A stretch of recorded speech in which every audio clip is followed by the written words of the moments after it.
আসসালামু আলাইকুম বন্ধুরা, কেমন আছেন? আশা করি ভালো আছেন। পিঙ্কি কিচেনে সবাইকে স্বাগত। আজকে বানাবো, বাজার থেকে আপনাদের দাদা পটল নিয়ে এসেছে, একেবারে টাটকা পটল। এই টাটকা পটল দিয়ে আজকে পোস্ত পটল বানাবো। এর মধ্যে নিয়েছি কাজু, পোস্ত আর কাঁচা লঙ্কা। পটলটাকে আমি ছাড়িয়ে নেব।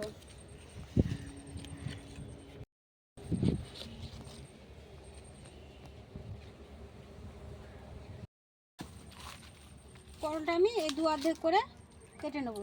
সব পটলগুলো এভাবে কেটে নেবো। আপনারা গোটা গোটাও রাখতে পারেন, আমি গোটা রাখলাম না, দু অর্ধেক করে দিলাম লম্বা। বাকি সব পটলগুলো আমি কেটে নেবো।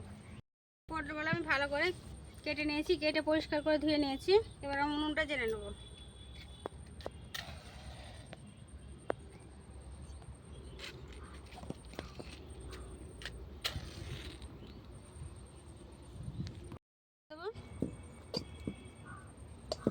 কড়াটা গরম হতে থাক, আমি পোস্ত, কাজু আর লঙ্কাটা বেটে নিয়ে আসবো। আর কটা লঙ্কা তুলে দেবো, দিয়ে বেটে নেবো।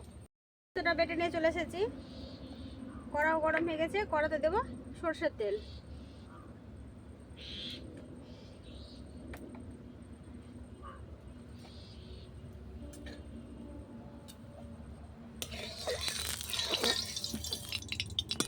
দেবো কালো জিরে, অল্প দেবো নুন, অল্প হলুদ গুঁড়ো। পটলগুলো ভেজে নেব।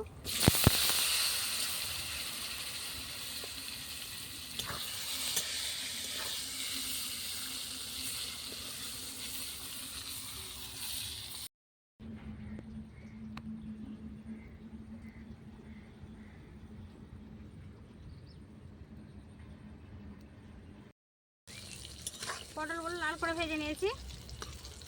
এবার পোস্ত, কাঁচা লঙ্কা আর কাজুটা বাটাটা দিয়ে দেবো।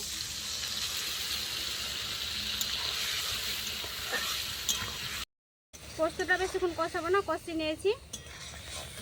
এবার আরেক বাটি পানি দেবো।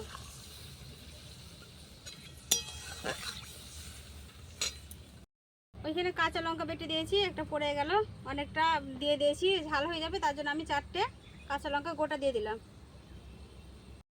এর পটল তো সেদ্ধ হতে বেশিক্ষণ লাগবে না, যেহেতু পোস্ত দিয়ে দিয়েছি, ওই জন্যে 5 মিনিট ঢাকা দিয়ে দেবো। 5 মিনিট হয়ে গেছে, ঢাকাটা উঠিয়ে নেবো।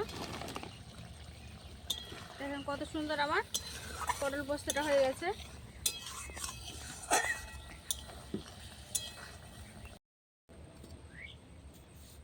পোস্তটা নামিয়ে নিয়েছি, এবার ভাতটা নিয়ে এসে খেয়ে দেখাবো কেমন হয়েছে। ভাতটা নিয়ে চলে এসেছি, খেয়ে দেখাবো।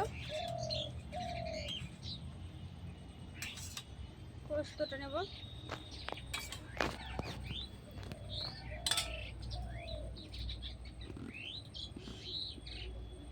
গরম গরম ভাত আর পটল পোস্ত।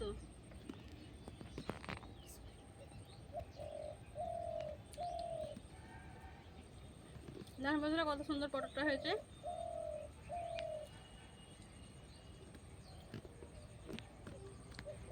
দারুণ হয়েছে। এভাবে একবার হলো পটল পোস্ত বানিয়ে খেয়ে দেখবেন, না খেলে বুঝতে পারবেন না যে কতটা সুস্বাদু হয়। আর পুরো রেসিপিটা আমার দেখলেন, যদি ভালো লাগে অবশ্যই লাইক, কমেন্ট, শেয়ার করবেন, সাবস্ক্রাইব করে পাশে থাকবেন। আর কেউ যদি ইউটিউব থেকে দেখে থাকেন তো পাশে বেল আইকনটিটা ক্লিক করে রাখবেন, যাতে আমি ভিডিও ছাড়ার সঙ্গে সঙ্গে নোটিফিকেশনটা আপনারা পান।